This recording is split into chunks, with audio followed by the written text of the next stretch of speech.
and welcome to Ye Olde Guide, the podcast guide to the history and heritage of the towns and cities of England, with a competitive twist.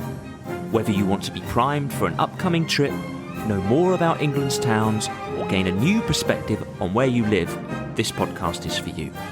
Think of us, part guidebook, part companion, part battle of the towns. I'm Liam McGrath, and together with my old friend and co-host historian Daniel Gooch, we will discuss a town and rate it for interest, influence and importance in 4 topical areas. In this episode, we've treated ourselves to a trip to Bath.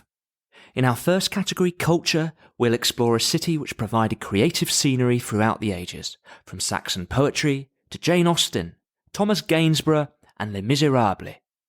For politics and war, how an event over 1,000 years ago provided the blueprint for British coronation ceremonies to this day. In science and industry, we'll learn about the first discovery of a new planet in human history and how it happened in a back garden in Bath. Our final category will be a big discussion area today. It's urban heritage, and we'll discover England's most complete Georgian town, World Heritage Site, and the Roman legacy it was built on. As ever, please tweet, email, write to us with your impressions of the podcast.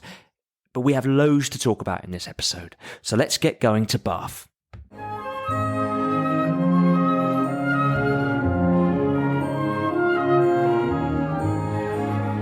Many of our listeners will be familiar with Bath. It's a World Heritage Site. It's one of the most visited cities in the UK. It's quite a small city. You can walk around on foot. It's got about 90,000 residents. And it's nestled in the Avon Valley in the southwest of England, not far from Bristol.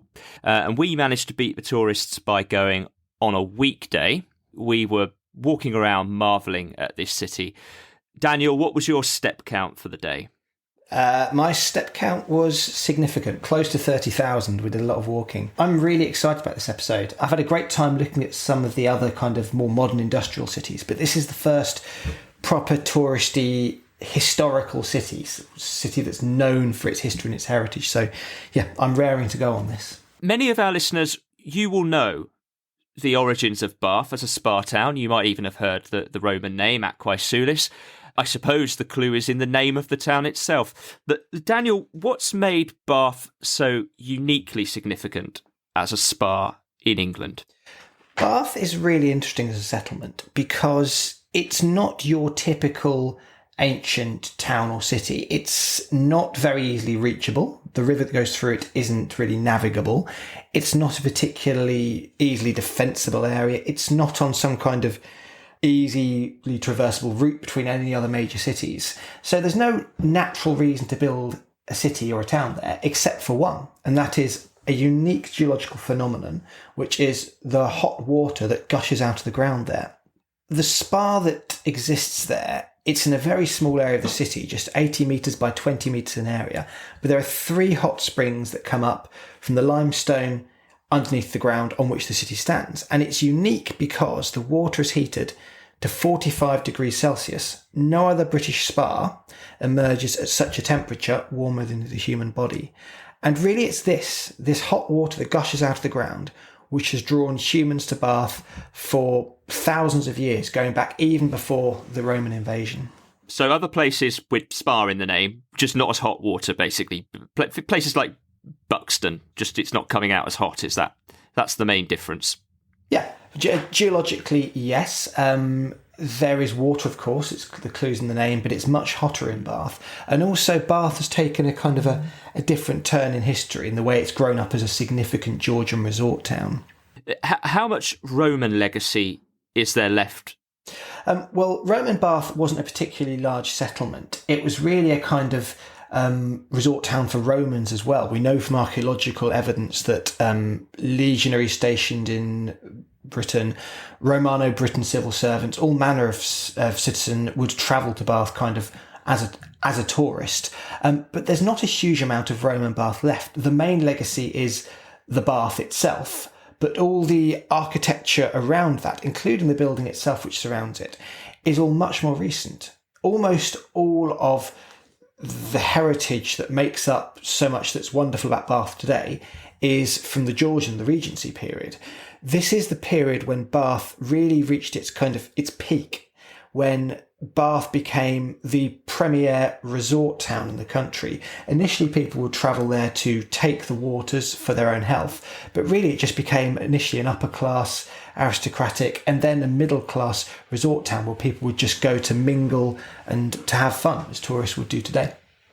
Yeah. So I think we're going to be talking a lot about the Regency period or the Georgian period. Is it fair for me to use those terms interchangeably, or does the Regency period really refer to the later? I have been a bit confused by this. Regency would technically refer to the time when George IV was the Prince Regent before he became king for his father, George III. I think the point there is George IV was a George and George III was the king. So Georgian would cover that entire expanse up to really when Queen Victoria became queen. Brilliant. So we're going to be talking about that period a lot because it's so significant for Bath.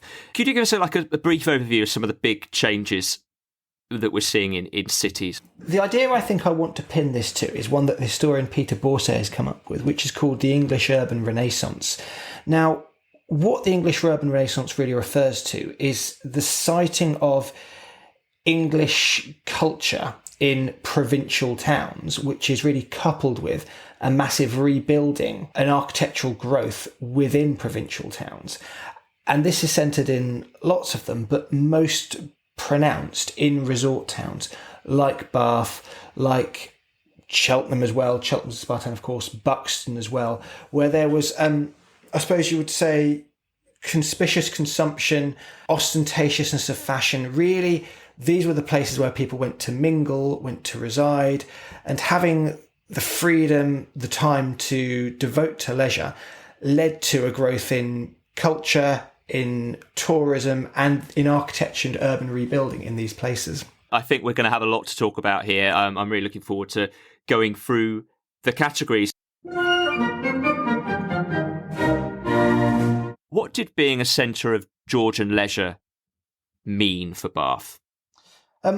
What it meant was that the original kind of medicinal attraction of the spa water, as we mentioned earlier, people went for their health, was kind of transformed, and people came not just for their health, but for the social scene. The balls, the assemblies, the productions, the theatres. That made Bath really the preeminent centre of leisure and networking, first for upper and then middle class Britons. And of course, one of our greatest observers of upper class and middle class social scene around this time was Jane Austen, who was probably Bath's most famous resident. Of course, royalty, artists have stayed in Bath, but with Jane Austen, the important thing here is that she stayed there long term, and really she uses it as a kind of a centre of observation of English polite society. So Bath not only honed her in her formative writing years, it gave her that direct view on her subject and gave her a lived knowledge of it. She was really a master observer of Georgian society, and there was nowhere better to observe or to portray this than in Bath, where it was most conspicuously and knowingly displayed. She was a fantastic observer of the sort of the upper classes, the landed gentry. Yeah. And I gather two of her novels are actually set in Bath. Yes. The Grand Pump Room is actually in Northanger Abbey, and Persuasion. It's really set as a place where the fashion would meet. And actually film adaptations of both of those novels have been filmed on location at the Grand Pump Room.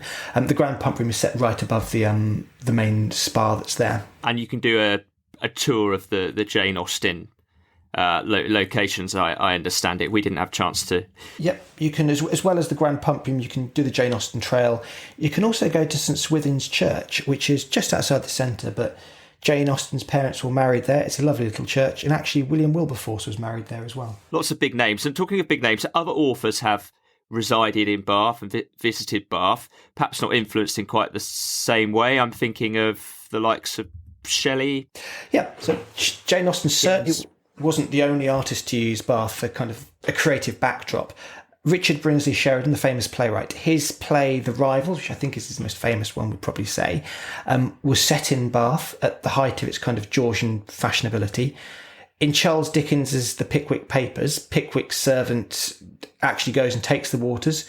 He describes the taste as a very strong flavour of warm flat irons, and I can certainly vouch for the fact it's pretty revolting. But That's not the point, of course. It's supposed to heal you. And since then, it's been a film backdrop as well. This kind of unspoilt Georgian architecture has been a really good backdrop for period settings, not just Jane Austen adaptations, but The Duchess from 2008, and famously Les Misérables, where the weir below Putney Bridge provides this kind of dramatic backdrop for Javert's suicide.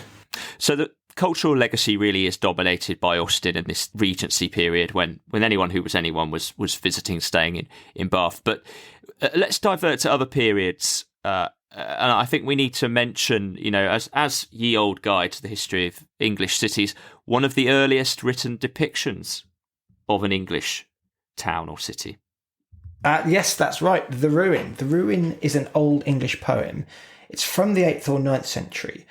What's really interesting is it portrays an ancient ruined city in England, and it compares its former grandeur with the decrepit condition it had fallen to. And that's really interesting to see from a modern perspective. You think of Bath as this grand historic city, but when it was written, you have this former grandeur of Rome, which has been abandoned in the Dark Ages to this kind of early Saxon period when the Ruin was written. It's not certain, but expert consensus is that the poem almost certainly does depict Bath. It's been set to a few modern musical adaptations. You can find them fairly easily. But what's most important is, as you said, the poem is one of the earliest literary depictions of an English city that exists. And it's a really striking contrast to this rejuvenated architectural masterpiece that the city has become since. It's almost quite it's melancholy. It sort of depicts something that's fading.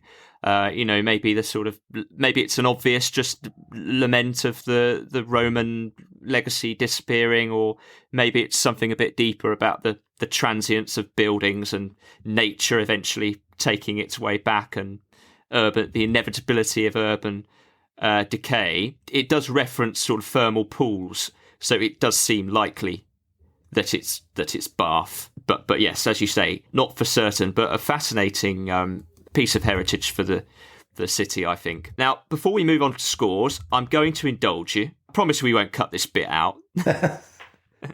You wanted to talk a bit about stadiums in Bath, which are not what I expected, but what's special about the two stadia in Bath? Declare an interest. I am massively into football stadiums as kind of a personal interest. But what I love about Bath is you've got two really quirky stadiums there. The rugby stadium is probably the most famous one. It's not a particularly big ground, but it's in the city centre. And what's interesting about it is the rugby club shares the ground with the cricket club. So every summer, most of the rugby ground just gets packed away. The stands, despite being pretty large, portable, and the cricket club comes out and takes over the ground. It means that the ground only has a certain size it can get to, and there aren't many decent seats, but even the uncovered seats are not cheap and go for a pretty big premium. And the other thing, probably my personal favourite thing about modern Bath, or modernish Bath, is the football ground there, Twerton Park. Now, it's not a big ground. The club isn't a particularly successful club. It's never been anywhere near the Football League. But this is one of the best surviving examples, if not the best surviving example, of a traditional 20th century English football ground. Terracing on all four sides, a paddock in front of a tall main stand. Really, if you want to see the conditions in which 20th century Britons watched football, that is, I think, the best place to go in this country. A dying breed. Indeed. A dying architectural thing. It's very sad. We'll have to make a podcast about 20th century football stadiums at some point. Lots of interesting facts there, and now I think we go on to the scoring. Our first scores for Bath in the area of culture, particularly thinking about cultural legacies and influence. So we've had the writings of Austen, which strikes me as, particularly given that they're set in Bath, numerous references to Bath, and she seems so influenced by Bath. That has to be points for Bath in this scoring round for me. I found something about that poem that the Ruin that did touch me. So I think there's stuff there. What do you think? I think there's definitely some important stuff here, as you've said, Bath has got this unique place in popular and literary consciousness for that Georgian period. You think of Georgian culture, instantly you think of Bath, and this has come through in the writings of one of our greatest authors. And another thing I'll mention briefly is Thomas Gainsborough, one of our greatest painters. Oh, goodness me, yeah. Lived in Bath, became enormously successful there, and you can see many of his paintings in the Victoria Art Gallery today. So there's a proper tangible legacy there. I am slightly inclined to see Bath as a bit of a one-trick pony in this category, though. Aside from kind of Georgian novels, if you're looking at output, it lacks kind of really as a backdrop at best in most other areas. So I think scoring has to be limited there.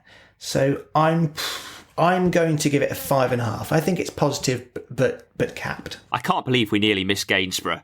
Sons of Ipswich. We should be speaking for Gainsborough. I'm glad you remembered. And I think when he moved to Bath, he went there because there was lots of work for him, and he ended up doing lots of portraits, and I think he would have been preferring to do landscapes. He's got very frustrated about all the portraits for rich clients. So I think in Suffolk, if you grow up in Suffolk, you see lots of Gainsborough paintings, and they tend to be landscapes. Very nice pieces of work. I agree with you on the sort of one-dimensional. And that almost sounds bad, but it isn't. I think it's just true. But for its era that it represents, it is exceptional. And as you say, it's the number one place you think of. And you see that in the culture in the city today.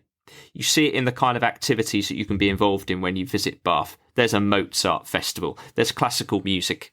There's concerts. There's theatre. It's remained there. I think it's true to its values. I don't think it should be any other way. So I'm going to give it a 6.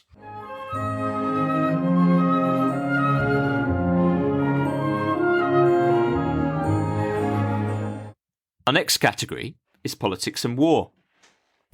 Despite its size in the Regency period and its significance in the cultural sphere, Bath feels politically less prominent.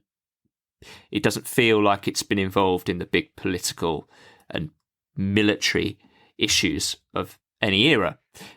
Nevertheless, you're going to tell me that it has left one major tradition. Left its mark on one major tradition. Can you tell us about that? I can. I want to paint a bit of a picture for you here. At some point in the next few years, it's sad but it's true, the Queen will die and we'll have a new monarch, probably her son Charles, and we'll have a coronation. That coronation will be watched by millions of people around the world. When that happens, when we have that coronation, the ceremony you will be watching will be one where the blueprint was set in Bath in 973 at the coronation of Edgar the Peaceful. Edgar the Peaceful, is that a name you know, Liam? Is he No, it's not. I'd love to know, why is he Edgar the Peaceful? That's a very nice sobriquet to have. Well, I hope I get a name like that. We'll give a very short background on Edgar the Peaceful, also known as Edgar the Peaceable. I think you just pick and choose which. He was really one of our greatest monarchs in a very important respect. He is one of the first, arguably the first monarch who was king of all England, by which I mean there were various Saxon kingdoms around that time, but he united all the other kingdoms below him as kind of the uber monarch, if you like, the arch monarch over all the rest of them. So his reign was peaceful because he was in charge. Quite simply, he was the number one leader. And this is really going back, isn't it? This is 943. Yeah, his coronation was in 973, but he actually became king in 959. Back in those days, there wasn't the tradition that you became crowned a year after you became king. It was a coronation was something that you planned as a great show of pageantry. His reign was really successful and stable. But back to the point around Bath, when he ascended the throne and when he became crowned, I said 14 years later, the ceremony as recorded in the Anglo-Saxon Chronicle set the basis for the coronation service as it has existed ever since. Now, I'll pick out one, probably the key example of what I'm talking about here. The choral music at all coronations since then has been set to biblical texts first chosen for that ceremony. The one you'll know is Zadok the priest. If you don't know Zadok the priest, Google it, listen to it, you will know Zadok the priest, because it was most famously set to music by Handel for George II's coronation. But despite the music being adapted, the original biblical text, which refers to the biblical account of King Solomon's anointing, where God save the king was exclaimed, was first chosen for that ceremony in Bath Abbey in 973. And most fascinatingly, the location of the ceremony, the original Bath Abbey location where the coronation was rediscovered just last year in 2020, just to the south of the present-day abbey, kind of between the street level above and the Roman remains below, where you'd expect Saxon remains to be. It's incredible. It's incredible we're still finding these things to this day. That's an incredible find. Only last year. That's absolutely remarkable. You don't get to dig an abbey up very often, so the opportunity doesn't come along very often. I suppose not, but that's remarkable. So that's a type of ceremony we're still doing over 1,000 years later, and I think that's absolutely incredible. Right there in the middle of Bath. Now, you mentioned earlier in the introduction that Bath is a poor defensive location, being basically at the bottom of the Avon Valley. So, how much military action has it seen? We're going to have to stretch ourselves a little bit here. If we want to get military action, we're going to have to look at battles that happened around Bath, because Bath is surrounded by hills, and often there were occasionally battles for control of Bath that didn't necessarily take place in Bath itself. The first one, chronologically, we'll talk about would be the Battle of Baden in around 500 AD. This was a battle between the Anglo-Saxons and the native Britons, which was recorded as having had King Arthur, the legendary King Arthur, as a combatant. We had to be very, very careful about this, though. There's no actual proof it was near Bath. It's just a suggested location. So Bath won't get too many points for this. No, I think we're stretching it a bit here. We are, but I can give you something that's a bit more concrete. Brilliant. Centuries later, 1643, the Battle of Lansdowne. Lansdowne is just north of Bath, but this was a battle in the Civil War for control of Bath between the two opposing forces. Bath, like many other cities in the Civil War, changed hands several times between the parliamentarians and the royalists. You can actually visit the battlefield today. There's a monument there which marks the place where the royalist commander, Beverl Grenville, died. Oh, well, that's more firm. We do like firm facts on Ye Olde Guide. That's not even true. We've got loads of stories. We did Lady Godiva, for goodness' sake. But go forward to the Blitz, because I think we should mention that despite being so well preserved today, that many buildings were damaged in Bath during the Blitz. There was quite a lot of damage to Bath during the Blitz during the Second World War, yes. Over 400 people in Bath were killed. Over 19,000 buildings were damaged. I had to double check this number when I read it. I find that statistic incredible. Well, damage covers a broad spectrum, and there was quite a lot of repair and rebuilding work that went on afterwards. The heaviest raids actually took place on the nights of 25th and 26th of April 1942. And what's interesting about these is they were reprisals, direct reprisals on this kind of picturesque but undefended city as Bath was. Reprisals for Allied attacks on the medieval German city of Lübeck, which had happened previously. The happy thing from our perspective is that so much did survive, so much was able to be restored or rebuilt, because I often think Bath could so easily have ended up as the Georgian Coventry. If we'd lost Bath, how much would that be lamented today? Finally, in this section, we've got a military location on a hill that many of our listeners will have heard of. We have. We're Salisbury Hill near Bath. We're indulging ourselves a little bit because it's a brisk walk from Bath. It's nowhere near the city centre itself. But the reason we've got Salisbury Hill in here is because there was an Iron Age hill fort on top of the hill. You can quite easily distinguish this kind of triangle that sits on top of the hill now, which shows you the outline of it.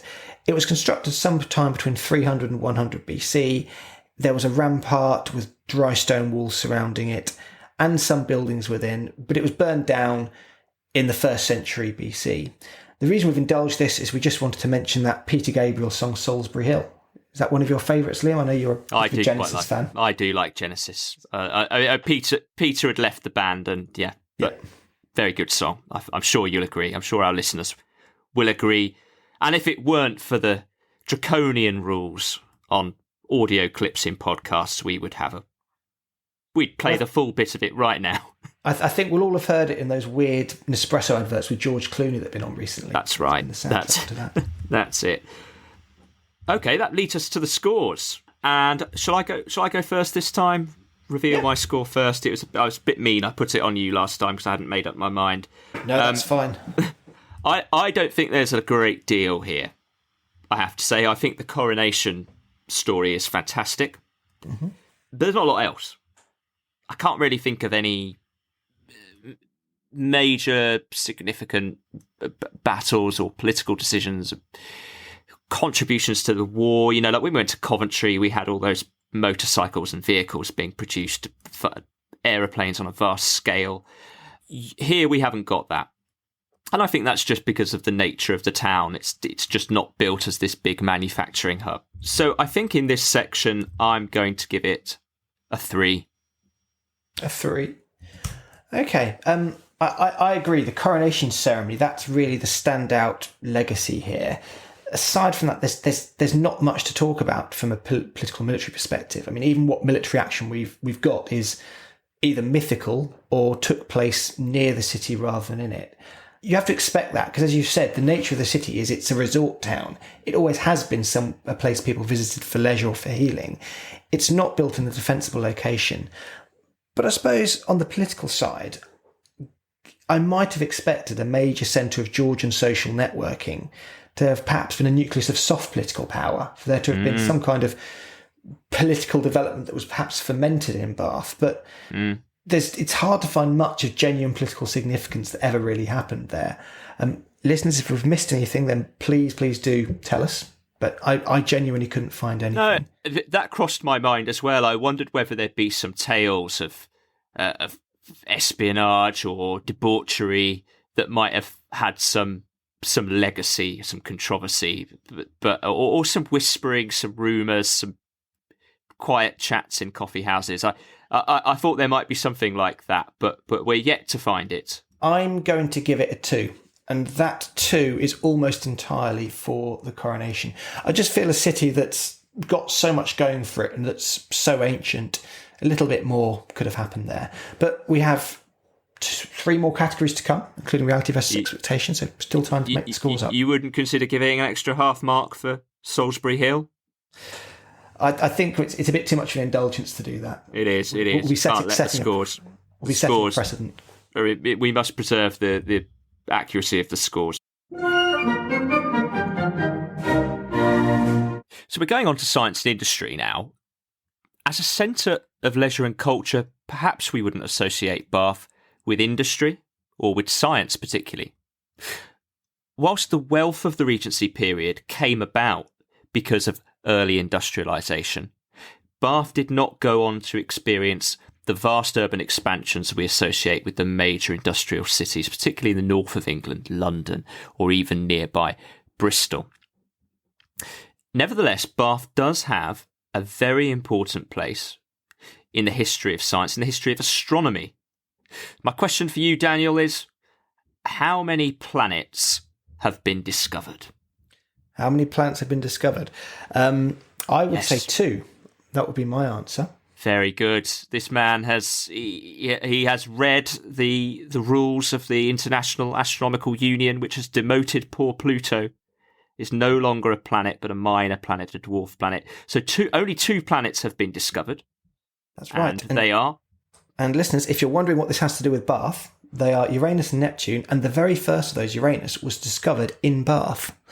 So yes, the very first time in human history that a planet was discovered, it happened in a garden in Bath. It was discovered by William Herschel. William Herschel was described by Patrick Moore as possibly the greatest observer who ever lived, and that's high praise indeed. That is. And this if Patrick Moore says it, it must be true. I know he's a personal hero of yours, Liam. This really was an almost unique event in human history. Only twice has it ever happened. William lived in Bath with his sister Caroline in the 18th century, discovered Uranus in 1781. Originally, he named the planet Georgia's star. Can you guess who that might have been after, Liam? I imagine the king. The king, King George III. He's sucking up there to the king. Well, his argument was that a planet's name should reflect the culture and times of its discovery. So all the other planets that had been known since ancient times had ancient names. He said, well, it's a modern planet, let's give it a modern name. But as you can imagine, that term wasn't particularly popular outside Britain, and eventually the alternative classical name of Uranus was adopted universally. I'm sure the French loved the name George Star. L'Étoile de Georges, or whatever they would not have liked that. Would not have gone down well. I can understand why the name was changed. Now, I don't know if you'll know the answer to this, but I do think it's remarkable that he discovered this planet from a street that's now in the middle of Bath. And you'd think that there was lighting in Bath. I checked this. There was an act for street lighting in Bath in the early 18th century. You'd have imagined those oil lamps would have made their bit of a glow and would have made it difficult to do astronomy. But nevertheless, he discovered Uranus and indeed lots of other things in astronomy, such as double stars. And he looked at the anatomy of the Milky Way. And a lot of astronomy from a street in the middle of a city, a busy city, which seems remarkable to me. Yep, I have been out and tried to see Uranus from my own back garden before, but I've never had any success. So yeah, it seems remarkable to me as well. Even though obviously the level of light pollution would have been far, far lower than you get. I suppose oil lamps are not as polluting. The other thing that I found interesting about that Herschel is that he's like a proper old-fashioned polymath. He came to Bath as a musician. That's why he moved there. He didn't move there for the skies. He moved there to play as an organist and to direct music. And he transitioned into astronomy just out of interest, became an expert in the production of telescopes, produced dozens of telescopes and made lots of money selling them with the support of his sister by his side all the time.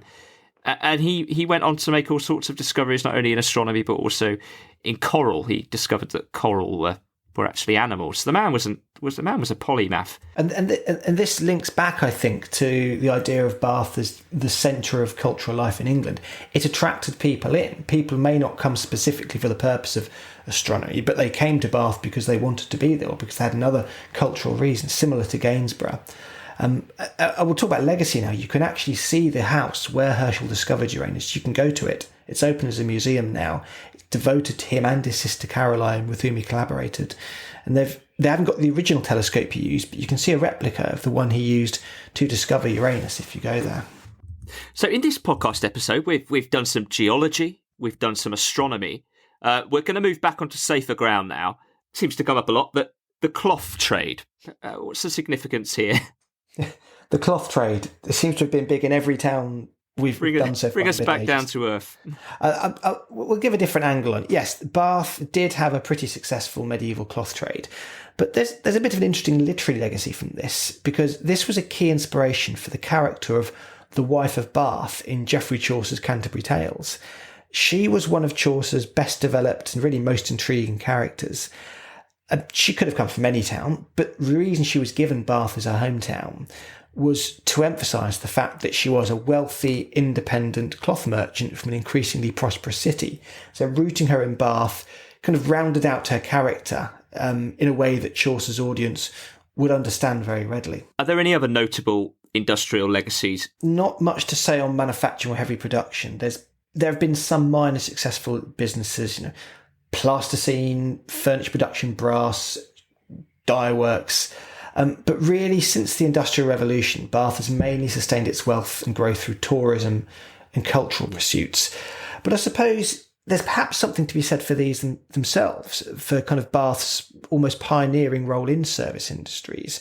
Of course, service industries, although that does have a very specific meaning today we have to be careful of, are the backbone of the British economy today. They employ 80% of the country, contribute a similar proportion of GDP. And if you look at Bath's role as a resort town, you can see this kind of similarly service-dominated economy from the outset of its industrial era rebirth as a resort town.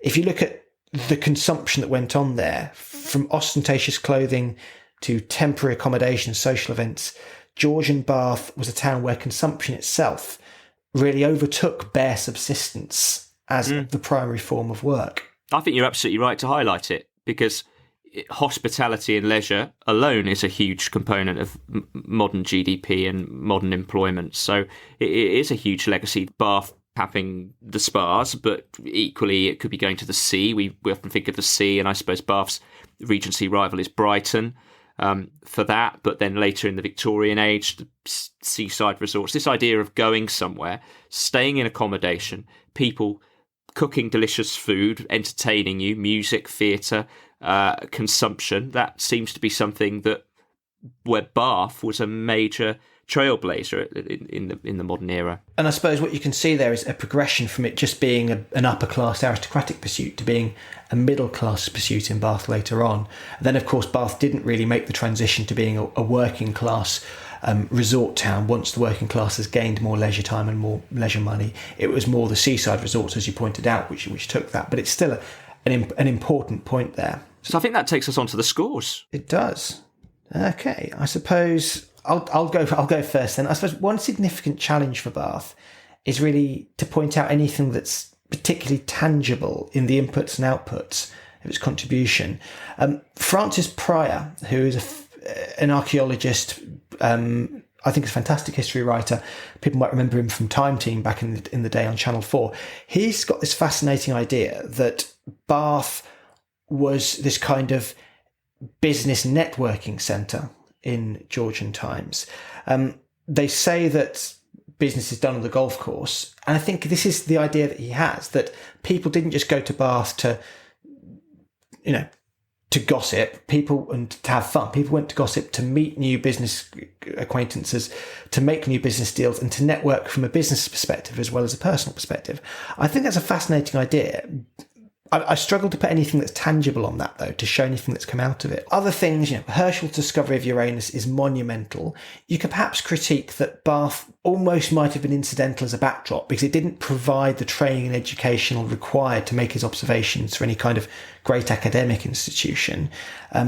There were various commercial public lectures, there were philosophical and scientific institutions, but I don't think any really set the world alight, because I think you have to say, ultimately, Bath was more a place for relaxing than working. But he was there, wasn't he, because it was this centre. And, like you were talking about before, the work being done through conversations that happened in Bath, whether it was about business or it was about society, those conversations and that atmosphere, as well as the music, I mean, he went there to earn money as a musician, that would have attracted him to Bath in the same way as successful cities attract young entrepreneurs or modern polymaths, or whatever they are today. They're attracted to certain parts of the world. Perhaps that Bath's status at the time and what it offered was what attracted Herschel.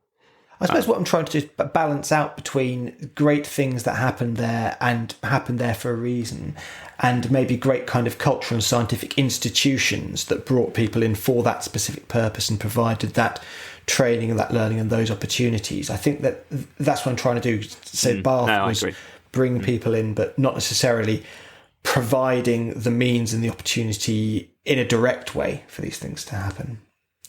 But I suppose I am perhaps setting the bar a bit too high. The key tangible elements of Bath's scientific and industrial past, its progressive service industry, the discovery of Uranus, we said absolutely monumental in human history.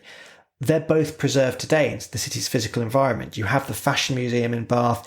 You have the great Georgian architecture which has been handed down to us. You have Herschel's Astronomy Museum. And this commitment to heritage, to preserving the past, really is unique to Bath. So for that reason, I'm going to increase. I was going to be a low score, but I'm going to increase it because of that commitment to heritage for what it has. So I'm going to give it a 4. Okay, that's not too bad. I'm also giving it 4. It definitely gets points for Uranus, but I suppose it's lacking for me the later dimensions of industrial growth, particularly the main period of industrial production. It's lacking those bigger scientific, wider trade influences. It doesn't have this big material trade exports that we've seen in other cities. And there's not much of a post-Georgian industrial legacy to see. There's the canal and the locks, which are nice. That's good to see. But there's some wharfs, but not much. Very small compared to other cities that we visited. So I'll be going with a 4.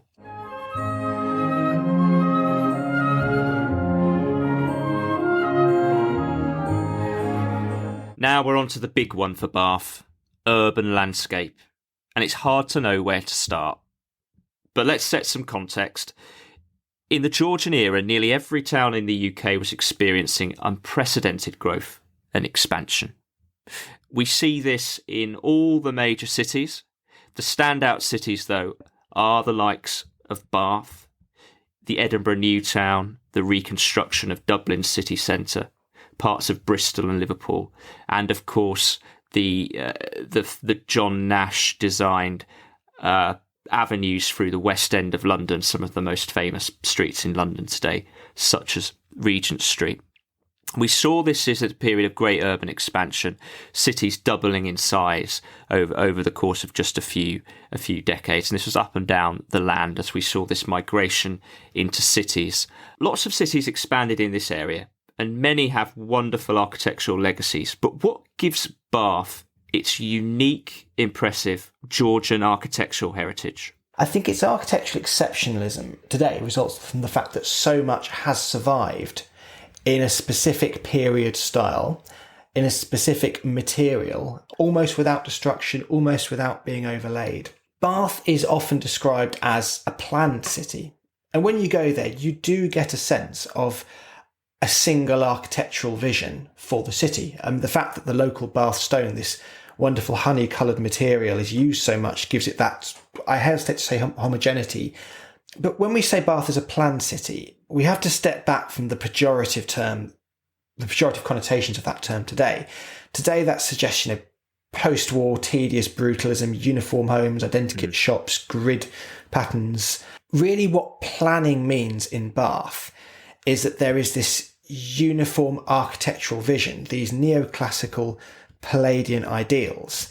It's not planned in the same way that, say, Haussmann's Paris was. It's not planned in the same way as many other continental cities were, because it wasn't built to one specific plan. Instead, there were what I'd say Palladian ideals. Palladianism is this specific form of neoclassical design, which is a reaction to the English Baroque style. English Baroque and Palladian are both neoclassical, both adhere to kind of Roman and Greek principles. The difference really was the English Baroque movement, which preceded it, was very ornate. If you think of St Paul's Cathedral, our most famous English Baroque building in this country, it's so intricate, flamboyant. I like to use the word twirly, actually. There aren't straight lines. There's so many twirls and curls and so much roundness about it. If you look at Bath, the Palladianism shines through in the fact that you've got the pillars, you've got the straight lines, but you've got the bare, clean lines of the pediments as well. The Holborn Museum, I think, is probably the best example I can think of in my mind at the moment for seeing that. The Holborn Museum is almost symmetrical. It's clean, it's clear, it's straight.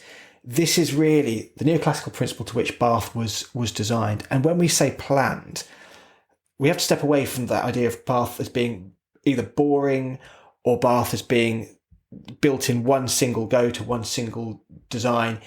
It was the fact that it was built piecemeal over an extended period of several decades, but to these architectural principles, which still led to, great variation in the layout of its streets and its buildings. It's expanded in piecemeal planned sections with some principles to the design, but not to the extent of being fully determined by some grand city vision. And if you mentioned Paris, you could talk about Cerda's Barcelona extension. Now, you've mentioned Holborn House. That's one of the finest Let's talk through some of the other major architectural set pieces, and we did some fantastic walks, starting from Queen Square, which is a stunningly laid out square, up Gay Street, which takes you up the hill, and that leads you to the Circus. So we talk a bit about the Circus. The Circus, if we can describe it for anyone who's not been there or seen this, is this, I'd say, really staggering circle of housing, which was built in stages between 1754 and 1768. And when you're there, you are actually surrounded by this vast circle of tall housing around you.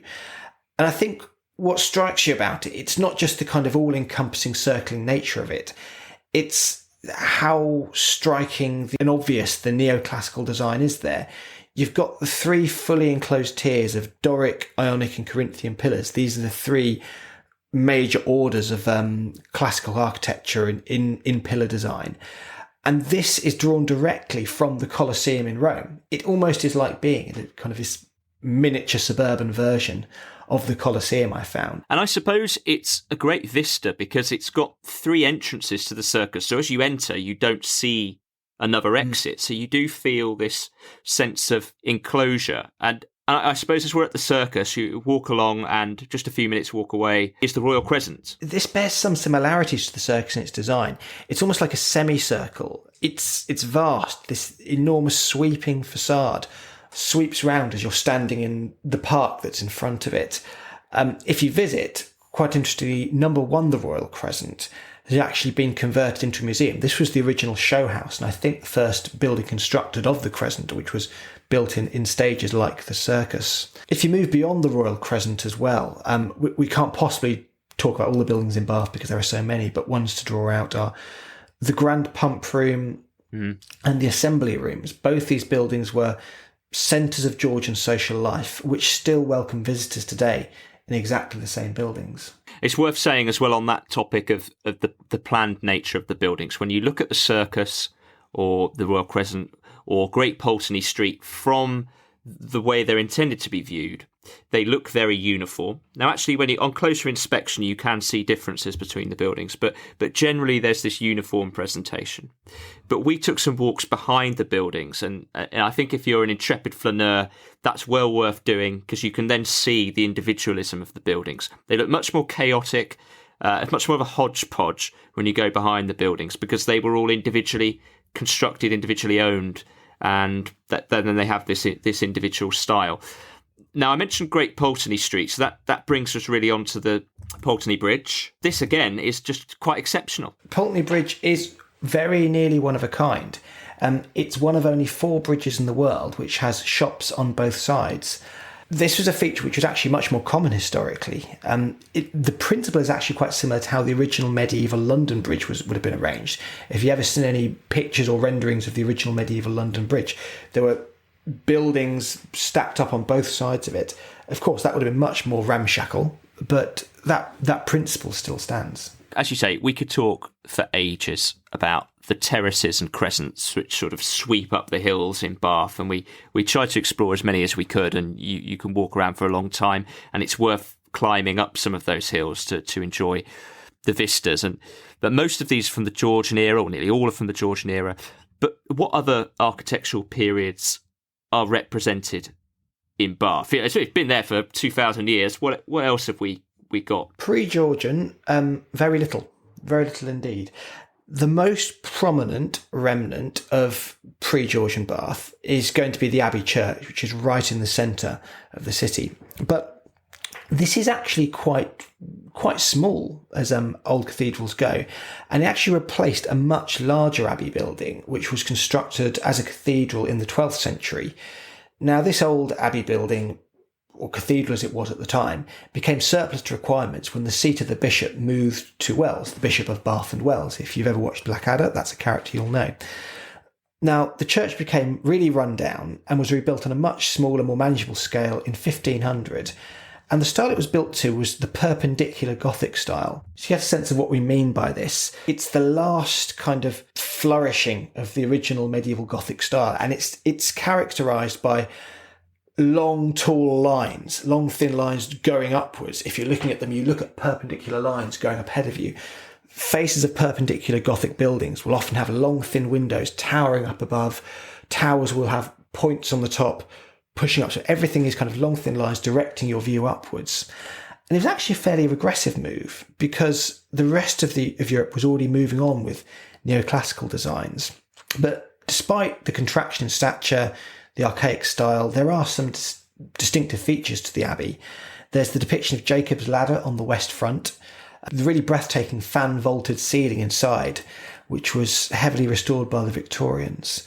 And as a bit of trivia for you, the church has more plaques and monuments on its walls, around 640, than any other British church except Westminster Abbey, despite being that much smaller. And the area around the abbey as well, you can see the various planned developments of Bath's streetscape there. Is there anything left that we can see of the original Roman baths? So what you can see now, really all you can see is the Roman bath itself. And what I mean by the bath is the pool of water. If you go to the pump rooms, it's surrounded by this almost neo-ruin, I'd possibly call it, of a building. You feel when you're walking around the pool itself, when you paid to go in and visit it, that you're walking around a Roman ruin, and many visitors are fooled into thinking the building itself is originally Roman. But actually, it's only the pool itself which is originally Roman. And actually, this was the case up until, I think, Elizabethan times. Until Elizabethan times, the pools in Bath, although there was a bit of a rekindling of them in the Middle Ages, were still just open pools with no buildings around them. Anything that you see built around the Roman bath is a much later kind of Georgian addition. And to this day, the Georgian bath and the remnants of what the Roman pool is open to visit. So you can visit, you've mentioned you visited. If you actually want to go in a bath, if you want to test the hot springs, there's also the fantastic modern baths. I think it was designed by Nicholas Grimshaw. And that's a stunning building, well worth seeing, which brings us really on to modern architecture, because whilst the modern bath is a real triumph of sensitive modern construction in the World Heritage Site, that has not always been the case in the 20th century. And one thing we were looking at when we were researching the podcast is divisive architecture of the late 20th century. There's this concept of the sack of Bath. I know you've got an interesting book on this, Liam. The sack of Bath is the name given to, you'd probably say, some pretty shocking redevelopment of the city centre in the 1960s and 1970s, which is becoming a bit of a familiar theme on this podcast. The reason it was particularly sensitive in Bath was the fact that you were knocking down our heritage. It wasn't some grimy Edwardian edifice from only half a century ago. And one of the most infamous additions was the Southgate shopping centre. Yeah.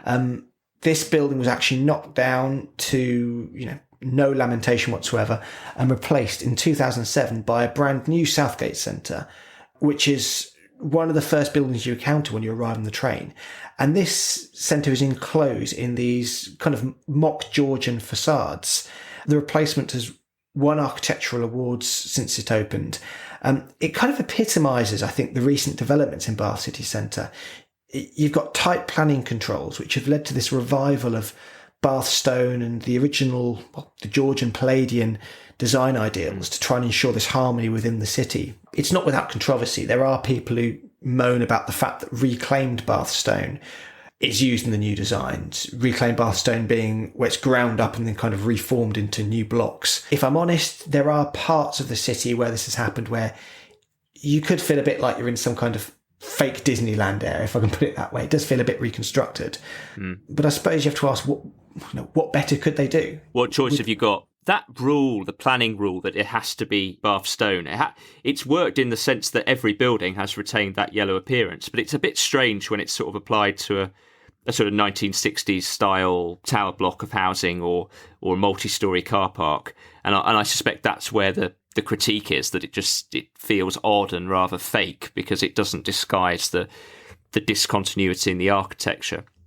But I think the real critique of those areas of comprehensive development in Bath was that whilst the buildings that were being taken out were the lower quality buildings on the whole, so they would have been artisan housing, possibly not always fit for modern use, although that seems remarkable now. We seem to be able to restore any building these days, but at the time perhaps it was considered too expensive. But the loss of those buildings sort of leads to breaks in the continuity of the city, in the cohesiveness that we discussed earlier. And I think that's the damaging legacy. But as I understand it, it could have been a lot worse. The heritage movement stepped in before some really destructive urban motorway through the city, going through a tunnel, but then around the bend of the river, which would have been awful. And ultimately, once the city received almost blanket UNESCO World Heritage Site status, it's now protected. So I think we've covered a lot there on Bath's urban heritage. That leads us to scores. And wow, it feels like this could be a high-scoring round. I think it probably is. Would you like the honour of going first? I think there is no city in Britain that has such consistent, coherent architecture of one era, that displays such a wealth of high standard architectural design. There are many cities in Britain that have a large number of buildings of great architectural significance, but none present them in the coherent way that Bath does. I think the only serious contender would be Edinburgh in the British Isles for its new town, which is complete. But Bath, the entire city, is complete and largely unspoiled. It has urban planning which has survived as an attraction for people from around the world to this day. People flock to Bath for its architecture. I believe it's in the top 10 most visited cities in the country. And that is largely for its Georgian Regency architecture. So I can't see many cities that are going to score higher than this. So on that basis, I'm giving it a 9. The one point it's lost is that I have two angles at this. It might have lost points from me due to lack of diversity. I like to see different architectural styles in a city. But I feel that because Bath has made its bed, it is unapologetically of one style of one era, and it does it well. I'm not going to mark it down for that. So the 1 mark lost is because of some of the 20th century modifications. Although they are relatively minor, I don't think they're anything as bad as they were. I think the Southgate Centre that you've mentioned has removed some of the most egregious damage. But that's where the mark comes from. So I will be giving it a 9. 9 is a very good score. Is that the highest we've had for anything so far? It may well be. There's one of your points I wanted to come back to, actually. You were talking about other cities which have this same kind of harmony about their architecture and their urban heritage. The one other that sprung to my mind was Aberdeen, with, of course, the granite that's been used there. And there are similarities there in the kind of the uniformity of the Bath stone and the colour that gives to Bath's building. I am going to dwell on one of the criticisms you made, which is that the city is so uniform in its style, and so little medieval architecture survived this great Georgian rebuilding. I mean, the medieval city walls were just torn down. There's only one very small gateway which survives. And quite interestingly there, you can see just how far below the modern street level it is. It shows you just how much the city was built up physically, how much taller it was made, how much higher it was made by the great Georgian rebuilding. Because this can give the impression to modern eyes that the city never really existed before then. And this isn't really true. There was plenty of tourism to Bath, plenty of people going on there between the Roman and the early modern era. The baths were frequented by royalty, famous courtiers. Charles II, his wife and 2 of his mistresses, he had quite a lot of those. Elizabeth I, some of her courtiers, including Walter Raleigh. But I suppose there's an interesting point to be made here about surviving tangible heritage influences our perception of a place's history. We see the Georgian architecture, so we think of Bath as a Georgian city, and obviously it was. If more of the medieval architecture survived, I think we might appreciate a little bit more of how important and significant a place it was in the Middle Ages as well. That's the nitpicking out of the way. There isn't the architectural variety you might get somewhere like York. But, Bath's harmonised period construction in local stone offers something that I think is pretty unique in this country. So I'm going to live with the modern construction because there are so few places where something like that hasn't happened worse. So I'm going to give it a 9 as well, knocking a point off, but for a slightly different reason. You spoke about how the Regency architecture wiped out the medieval city.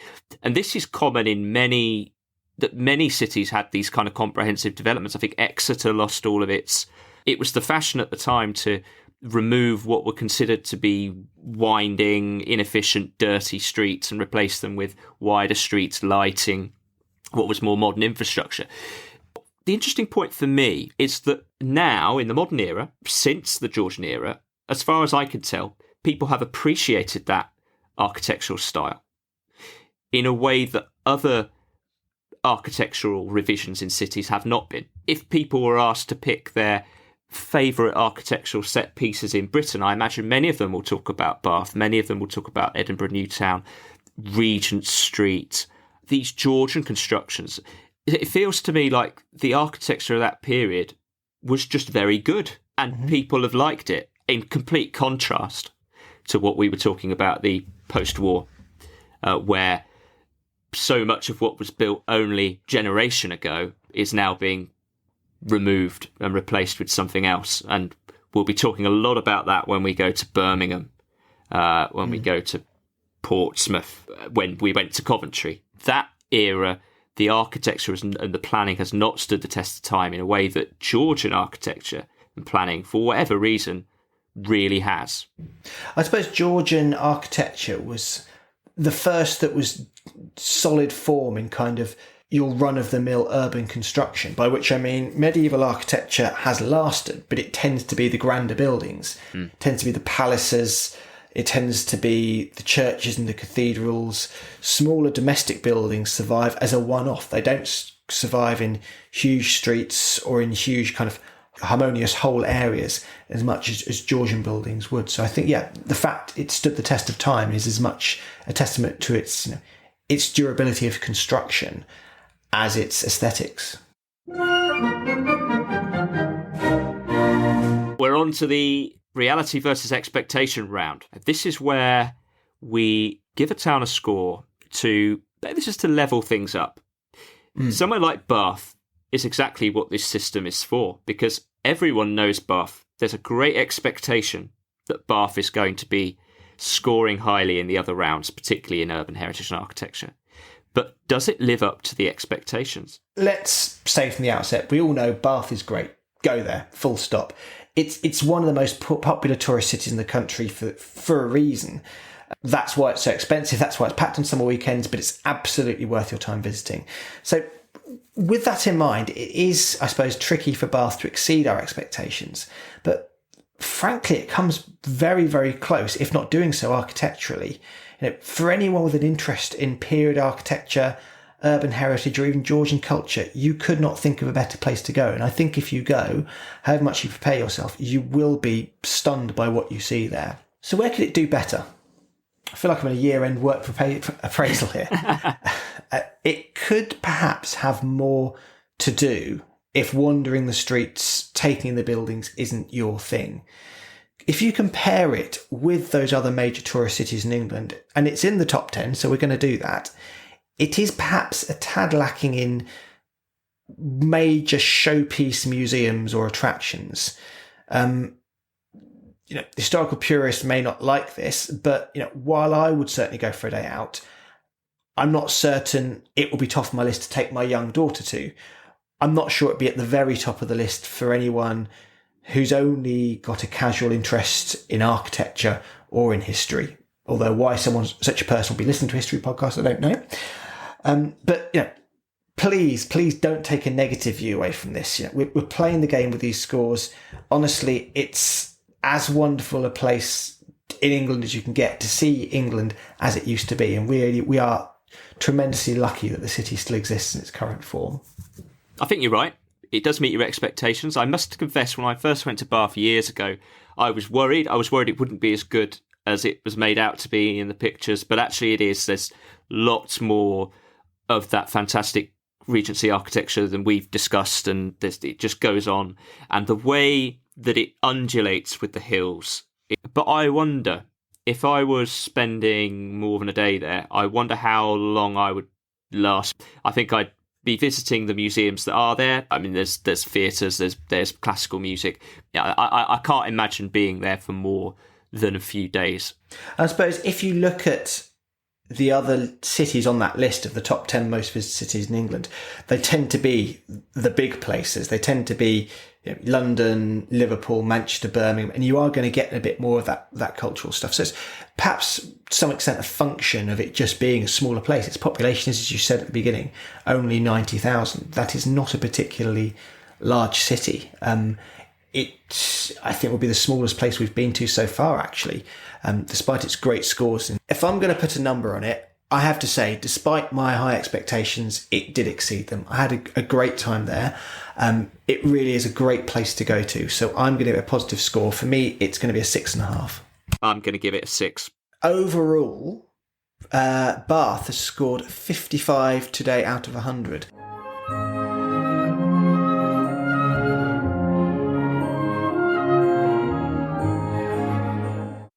For our ending quiz today, Liam, I'm going to focus on the Roman era. Brilliant. What I do love these quizzes. It's my favourite part of the show. Well, Roman era. Okay, this should be a challenge. Well, that's okay. It's about Roman Britain. And what I'm going to do is read out to you the names in Latin of 5 English towns or cities. They're all towns or cities which still exist. But you have to tell me what they are. Okay? I'll give you the Latin name. Good. You have to give me the name that we will understand it by. Okay. We'll start off with a nice easy one. Camalodunum. Oh, well, I know that one. That one is Colchester. Absolutely. Sorry, I should have said Camalodunum before we get Latin good. Yeah. Colchester, which was really important Roman centre, but was completely burnt to the ground by Queen Boudica, as I understand it. So, number 2. Slightly more difficult, this one. Eboracum. I believe that is York. That is indeed York. The city where I believe Constantine the Great was proclaimed emperor. And we'll be going to York as well. We will. There's another theme here. Upcoming episode. Now, I won't give you Aquae Sulis because that would be far too easy given what we've just covered. I'll give you another Aquae. I'll give you Aquae Arnemetii. It's a spring, it's a bath, so I'm just going to have to guess another spa town, so I'm going to go with Buxton. It is Buxton. Fantastic. Buxton! Ah, incredible. Lucky there. Incredible. 3 out of 3 so far. Okay, I'm going to have to pick some more obscure ones. I was going to give you Londinium, but... I don't think you need to give me Londinium. Here's one. Diva Victrix. Oh, well, I know that one as well. That's Chester. That is Chester. So you want bit of a cheat, that one, because we've been researching Chester, haven't we, for a future episode? Oh, we have. That's true. Right, you got 4 out of 4 so far. I'm going to have to make this last one more difficult. A real stinker. Let's go for this one. Mamucium. Huh? I feel like it's leading me to Manchester, but I think that's a trick. So I'm not going to put Manchester, because Manchester, I don't believe there was any Roman city at Manchester. I don't know, so I'm going to go Dover. Now, if I gave you the alternative name of this former Roman fort, which was Mancunium.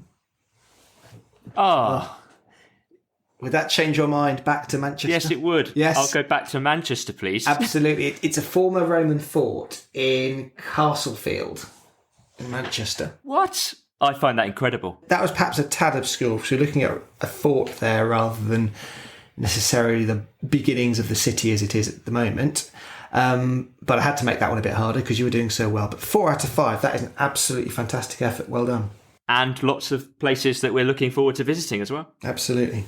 And just before we leave you, as we publish this episode, a new attraction opens in Bath, the House of Frankenstein. Mary Shelley wrote the trailblazing Gothic horror and science fiction novel whilst lodging adjacent to Bath's Pump Room. We mentioned that earlier. Dr. Frankenstein's monster was inspired by ghost tales exchanged with Lord Byron whilst cooped up beside Lake Geneva in 1816. This was the year without a summer when the eruption of Mount Tambora, Indonesia, shrouded the world in ash and misery. Shelley wrote the masterpiece in Bath, and this new immersive museum is yet another reason to visit. But that's all we have time for today. Our website is jammed full of more information about Bath and other cities we've visited, so please check it out. It's at yeoldeguide.com. If you have any feedback, questions or comments, please contact us via the website or leave the podcast a review. Next time, there'll be more Romans, more remarkable buildings, as we're off to Chester. See you there.